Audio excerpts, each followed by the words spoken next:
Hello everybody, Esoteric Strand here. We're going to do an album review. The band is called Knot of Fire, and that's K-N-O-T. And the album title is Tempest over Refuge. Now, as far as the genre goes, I would put it definitely in the industrial camp, but it has some leanings towards power electronics, I would say, with the use of texture and some of the vocal stylings, where it doesn't have the over-the-top, kind of in-your-face White House feel or genocide organ, bands like that. The vocals are usually samples from speeches or maybe a mantra, kind of a couple phrases just kind of repeated. Or there may be kind of, there's one song that has, it almost sounds like a ham radio voice coming through, maybe in a different language.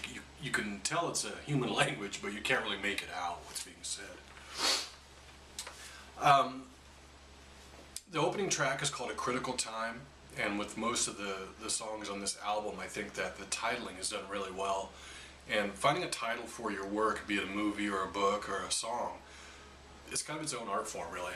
You know, you could have a great song, but you label it untitled, or you label it something that's just really cliche.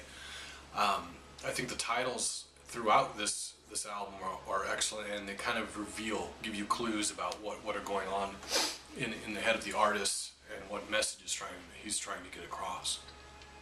Now, the opening track, A Critical Time, is, I would say, probably 100% machine. Some songs have a little bit more man in them, some have more machine. It's very man versus machine. Beyond Destination and Elusive Truth, I think, are completely, what I would say, completely mechanical machine, conveyor belt, clangy type stuff, which is cool. But a lot of the songs have vocals in them, or sampled vocals, speeches, whatnot. Critical Time is not one of those. It has a really dense machine humming that goes throughout the song. And it reminded me right off the bat of when you are like vacuuming and there's that humming sound, or when the compressor in the refrigerator switches on, or if you hear somebody using a weed whacker and they go up against some rocks and stuff. It kind of has that same machine tonality that you hear all the time, and it's kind of interesting in the form of a song, because you kind of want to hum along to it, even though that's all it is a humming sound. The next song is called Where Will You Be, and it's a lot of controlled noise blasts, some guitar in there, I believe, and kind of like a mantra-like vocal. The next song is called Incision, which is probably my second favorite song on the album, and there's a pretty interesting speech sample. It seems like it's something that I should know, like I've heard it before. I can't quite place it though, but it sounds like someone talking about New World Order, Illuminati, Bilderberger, you know, the IMF, barcodes in the back of your head. You know, everybody is reduced to simply being an economic transaction, as opposed to, you know, flesh and blood, and it's kind of interesting.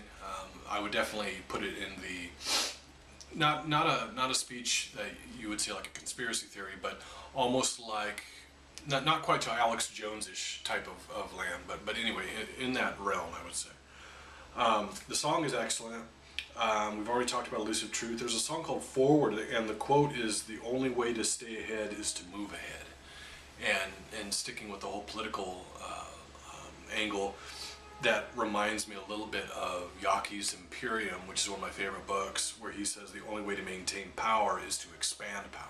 I thought that was kind of interesting. Now, my favorite song on the album is called Threshold's Edge. And there's this really cool sound in this.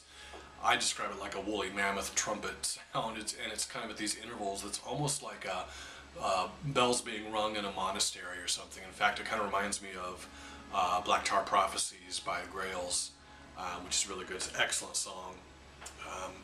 Beyond Destination, we've touched on it. The last two tracks, it kind of goes from being, you know, like the world or the decay of Western civilization, and there's some uplifting notes and some melodies, almost some shoegazy type mogwai feel to some of the proceedings. Again, some kind of obscure lyrics, but it ends on a hopeful, almost joyous note, which is kind of nice. Now I want to take a minute to talk about the artwork, because I think this kind of this perfect description of the band, or rather the album itself.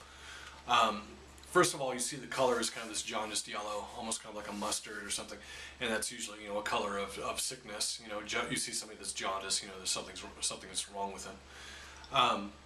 So something's wrong here, obviously. Now, I don't know if you can make that out, but there's a guy in the foreground, and in fact, I think it may actually be two pieces of art together, maybe more, maybe a collage. But there's an individual here holding his hat, and there's another guy here with his hat on, and he's holding something here. And it looks like he's holding his hat down here, and he's kind of looking back. And in the background, there's a city on fire, and plumes of smoke, and obviously trade towers right here. And there's a small child being led here. Now, they're not fleeing the city, they're leaving the city, or the West. What I look at is the West. This is kind of like the Oswald Spengler idea of a society or a nation state or a culture or civilization as an organic thing that blossoms, matures, and then sinks into senility, or decay, moral decay, social decay, whatever you want to call it.